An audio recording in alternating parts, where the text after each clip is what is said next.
revient sur le projet de loi antiterroriste à Ottawa, le C-51, mais cette fois avec le regard de notre chroniqueur techno, Mathieu Dugal, animateur de La Sphère. Bonsoir Mathieu. Bonsoir Céline. Alors peut-être qu'il serait bon de revenir sur C-51 et voir justement qu'est-ce qu'il y a là-dedans qui suscite autant la controverse. Bien, pour ça, il faudrait peut-être s'intéresser à la lettre publiée par une centaine de juristes la semaine dernière, une lettre vraiment très intéressante, des juristes évidemment très alarmistes. Ils soulignent plusieurs choses. À la suite d'une audience, là, c'est en vertu de la loi, à la suite d'une audience à huis clos dans laquelle seules les forces de l'ordre seraient présentes avec un juge de la Cour fédérale, le juge pourrait autoriser toute mesure juste et adaptée aux circonstances pour réduire les menaces envers la sécurité du Canada. Et dans la loi, on précise que c'est tout sauf la mort. Ça commence à faire pas mal de choses, oui. Autre chose, par exemple, il y a des experts qui s'inquiètent de la définition beaucoup trop large qu'on donne à la menace à la sécurité nationale.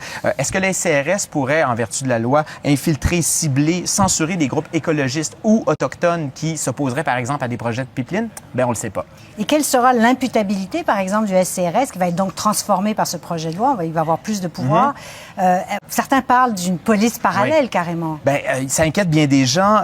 L'ex-premier ministre ontarien, Bob Rae, qui a siégé, lui, sur le comité de surveillance des activités de renseignement de sécurité, dit si on a une surveillance plus robuste, il faut une surveillance plus grande de ces gens-là qui nous surveillent. Et d'ailleurs, lors des révélations de Snowden, il y a bien des élus aux États-Unis dont on parlait qui se sont réveillés. Ils étaient sur les comités de surveillance et on ne les avait même pas avertis de ce qu'on tramait. Alors, imaginez, ça prend un lanceur d'alerte pour apprendre des choses sur le fonctionnement du gouvernement, ça va mal. Et il faut dire aussi que les juristes soulignent dans leurs lettres que le comité de surveillance des activités n'a pas le budget ni le personnel requis pour faire son travail. D'ailleurs, il faut rappeler, et il le souligne, que Arthur Porter avait été nommé à la tête de cet organisme-là par Stephen Harper. Ça en dit quand même beaucoup. Il est en prison actuellement. Exactement, au Panama. Mais surtout, Mathieu, que le Canada développe en ce moment même des instruments très sophistiqués d'écoute électronique. Oui. Dans quelques semaines, on devrait assister à l'inauguration du nouveau centre de la CST, du CST, le Centre de sécurité dans les télécommunications. 1,2 milliard, c'est à côté des bureaux du SCRS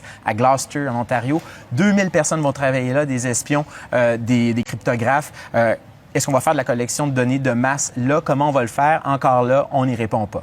Et est-ce qu'il y a dans le projet C-51 des mesures là, qui pourraient un peu freiner les abus? Mais c'est justement, c'est là où le bas blesse, c'est qu'il n'y a pas de frein, on ne sait pas qu'est-ce qu'on va faire avec ça. Et on pourrait peut-être essayer de résumer ce que tentent de nous dire les gens qui pointent vers ces lacunes-là du projet par une citation d'un historien britannique très connu, Lord Acton, historien du 19e siècle, grand champion des libertés individuelles, qui disait ceci: « Le pouvoir absolu corrompt absolument. » Alors, c'est à méditer. Belle citation. Merci beaucoup, Mathieu. Plaisir.